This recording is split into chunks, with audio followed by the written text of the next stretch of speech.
कि दिमाग, मन और चेतना की क्या प्रकृति है और हम दिमाग और मन में फंसे बिना उनका उचित तरीके से कैसे इस्तेमाल कर सकते हैं।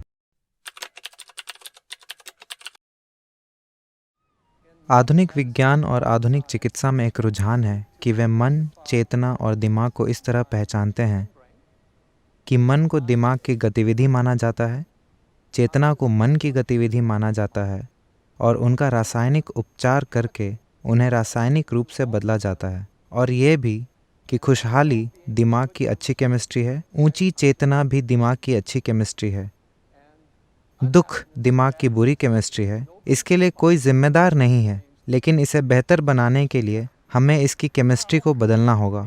अब योग विज्ञान के अनुसार दिमाग, मन और चेतना 3 अलग अलग चीज़ें हैं, लेकिन वे एक खास स्तर पर संबंधित हैं। तो मैं सद्गुरु जी से यह जानना चाहता हूँ कि दिमाग, मन और चेतना की क्या प्रकृति है और हम दिमाग और मन में फंसे बिना उनका उचित तरीके से कैसे इस्तेमाल कर सकते हैं, और उस चिकित्सा मॉडल के बारे में भी जो दिमाग की केमिस्ट्री से ज़्यादा चेतना पर जोर देता हो। योग विज्ञान में दिमाग जैसा कुछ नहीं होता। दिमाग सिर्फ शरीर है। जैसे दिल है, जैसे जिगर है, वैसे ही दिमाग है। यह भी बस शरीर है। मुझे लगता है कि दिमाग को बहुत ज्यादा बढ़ा चढ़ाकर इसलिए प्रस्तुत किया जा रहा है क्योंकि जैसा कि मैंने सुबह भी कहा था, हमारी शिक्षा प्रणालियां पूरी तरह से तर्क पर आधारित हो गई हैं। हमें लगता है कि तर्क ही सब कुछ है। अब मैं इसे बहुत ही कम शब्दों में कहने की कोशिश करूंगा। जब किसी बहुत ही जटिल चीज को कम शब्दों में कहा जाता है तो उसमें कुछ कमियां रह जाती हैं। अगर आपको कमी नजर आए तो मुझे बताना, वरना ठीक है। तो योग विज्ञान के अनुसार मन के 16 हिस्से हैं और ये 16 हिस्से 4 श्रेणियों में आते हैं। पहली है बुद्धि। बुद्धि मतलब तर्क। मैं आपसे पूछता हूं, आपको बुद्धि तेज चाहिए या मंद? आप सब चुनिए, मैं आपको आशीर्वाद देने वाला हूं। आपको तेज चाहिए। तो बुद्धि एक चाकू की तरह है। चाकू का इस्तेमाल चीजों के 2 टुकड़े करने के लिए होता है। यही बुद्धि की प्रकृति है। आप जो भी देंगे वो उसके 2 टुकड़े करेगी। पूरा आधुनिक विज्ञान मनुष्य की बुद्धि से पैदा हुआ है, इसलिए सारा काम चीर-फाड़ से होता है। अगर आप एक वैज्ञानिक को फूल देंगे तो वो इसके टुकड़े करके देखेंगे। अगर आप इसके टुकड़े करके देखेंगे तो आपको फूल के बारे में कई जानकारियां जरूर मिल जाएंगी, पर आपको उसके बाद फूल नहीं मिलेगा।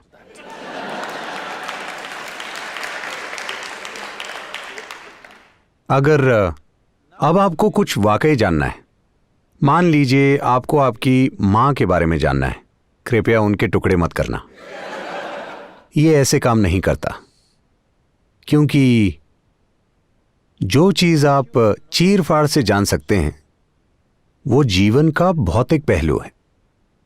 आप जीवन को चीर-फाड़ से नहीं जान सकते। सिर्फ भौतिक चीजों की चीर-फाड़ की जा सकती है।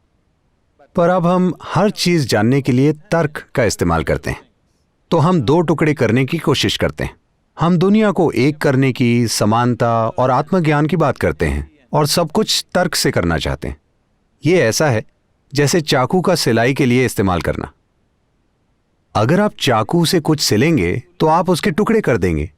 तो हम ये देख रहे हैं कि हम किसी चीज के बारे में जितना ज्यादा ज्ञान इकट्ठा करते हैं, गलतफहमी और सत्य से दूरी उतनी बढ़ती जाती है। इसीलिए नहीं कि जानकारी बुरी है, पर इसीलिए क्योंकि हम चाकू से सिलने की कोशिश कर रहे हैं।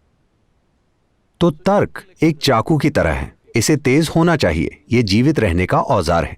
अगर आप में चीजों में फर्क करने का तर्क नहीं होता तो आप इस धरती पर जिंदा नहीं रह पाते। यह बहुत ही जरूरी है। लेकिन यह सिर्फ आपको जिंदा रख सकता है, पर यह तब तक काम नहीं कर सकता जब तक कुछ मात्रा में याददाश्त ना हो। अगर आपकी सारी याददाश्त मिटा दी जाए तो इससे फर्क नहीं पड़ता कि आपका भौतिक स्तर कितना है। अगर आपकी सारी याददाश्त चली जाए तो आप अचानक मूर्ख लगने लगेंगे। आप शायद तब भी बुद्धिमान हो, पर आप मूर्ख लगने लगेंगे। भारत में यह हमेशा होता है। लोग ग्रामीण और शहरी बच्चों को साथ बिठाकर उनका टेस्ट लेते हैं।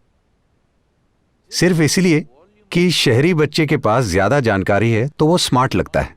गांव का बच्चा मूर्ख लगता है, लेकिन आप उन्हें वास्तविक स्थिति में रखें तो आप देखेंगे कि वो ज्यादा स्मार्ट निकलेंगे, क्योंकि उनकी बुद्धि पूरी तरह से सक्रिय है।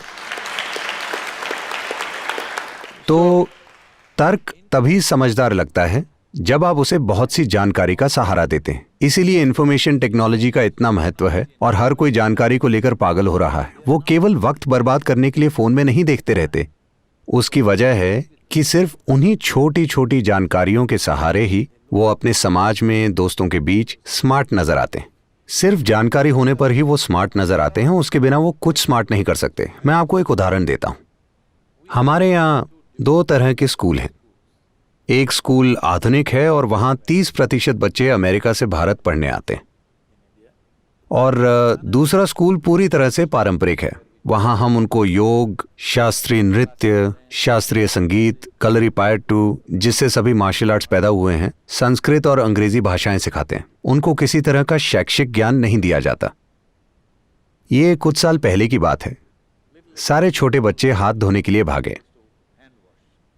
नल इतनी ऊंचाई पर है, 6 से 7 साल के बच्चे वहां तक पहुंच नहीं पाते। तो आधुनिक स्कूल के सारे बच्चे वहां जाकर बहुत सभ्यता से खड़े होकर इंतजार कर रहे थे कि कोई शिक्षक या कोई और आकर बेंच रखे जिस पर चढ़कर वो हाथ धोएंगे। और ये दूसरे बच्चे दौड़े, बड़े बच्चे नीचे झुके, छोटे बच्चे उन पर चढ़े और हाथ धोकर भाग गए।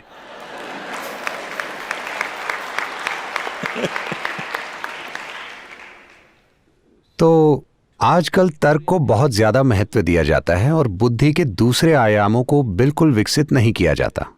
तो मन के अगले आयाम को अहंकार कहते हैं, जिसे हमने पूरी तरह से नजरअंदाज कर दिया है। कई लोग अहंकार को ईगो समझते हैं, लेकिन ऐसा नहीं है।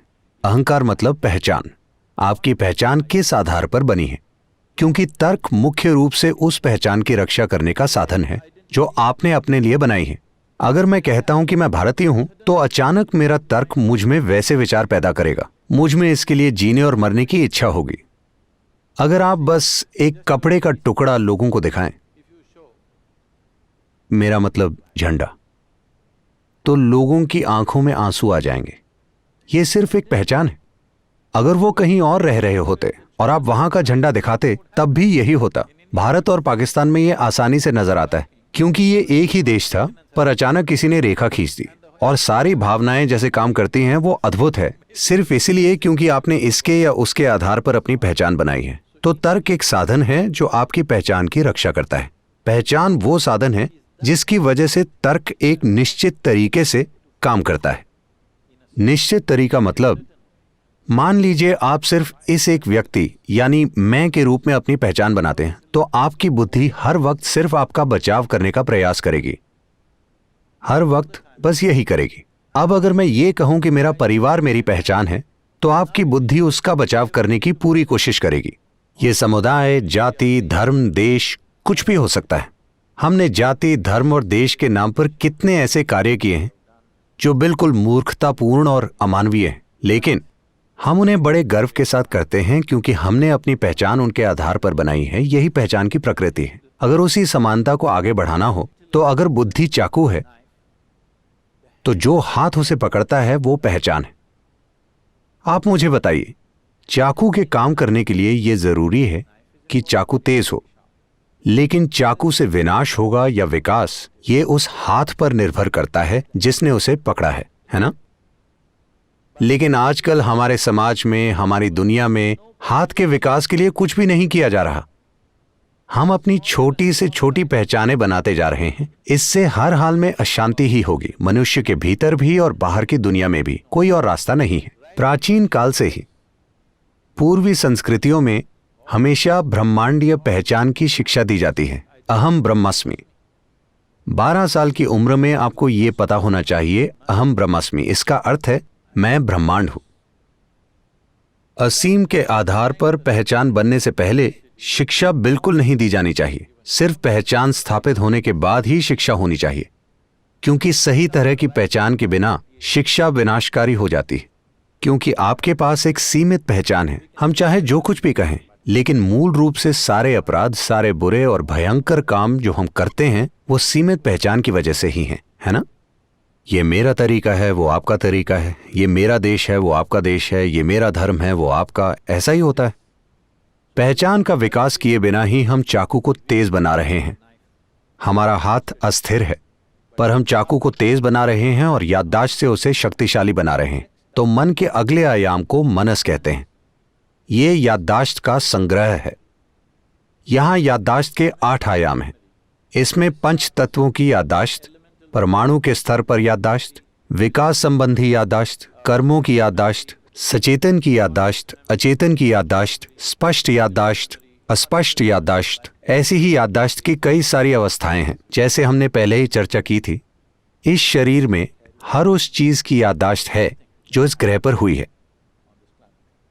अगर हम पर्याप्त ध्यान दें तो हम सिर्फ इसे देखकर ही जान सकते हैं कि जीवन का विकास कैसे हुआ है। सिर्फ 150 साल पहले चार्ल्स डार्विन ने इस ग्रह के जीवन का अध्ययन किया और जीवन के विकास के बारे में बताया था। But over 15,000 years ago, Adi Yogi spoke about how life evolved. लेकिन आदि योगी ने 15,000 साल पहले ही इसके बारे में बात की थी। उन्होंने पहले ही कहा था, लगभग हर भारतीय ये जानता है लेकिन सचेत नहीं है, 10 अवतार हैं। आप ये सब काफी पढ़ रहे होंगे।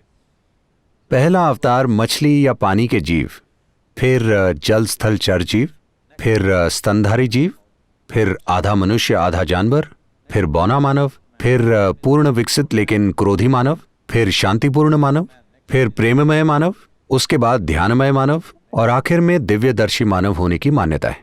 ये किसी एक आदमी की कहानी नहीं है, ये इस ग्रह के जीवन के विकास की कहानी है।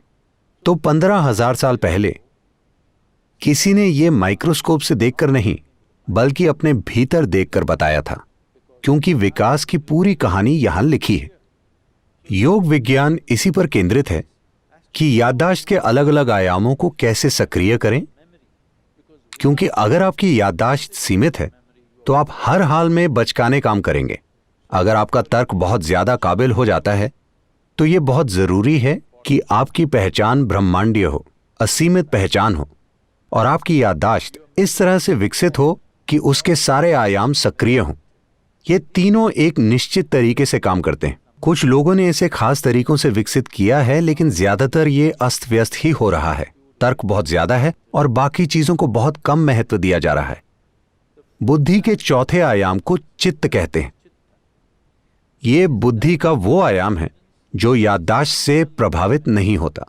हमें समझना चाहिए कि हम अभी जैसे हैं वो सिर्फ हमारी याददाश्त की वजह से, चाहे वो हमारी त्वचा का रंग हो या हमारी पहचान किस रूप में है, हम पुरुष हैं या स्त्री, सब कुछ याददाश्त तय करती है।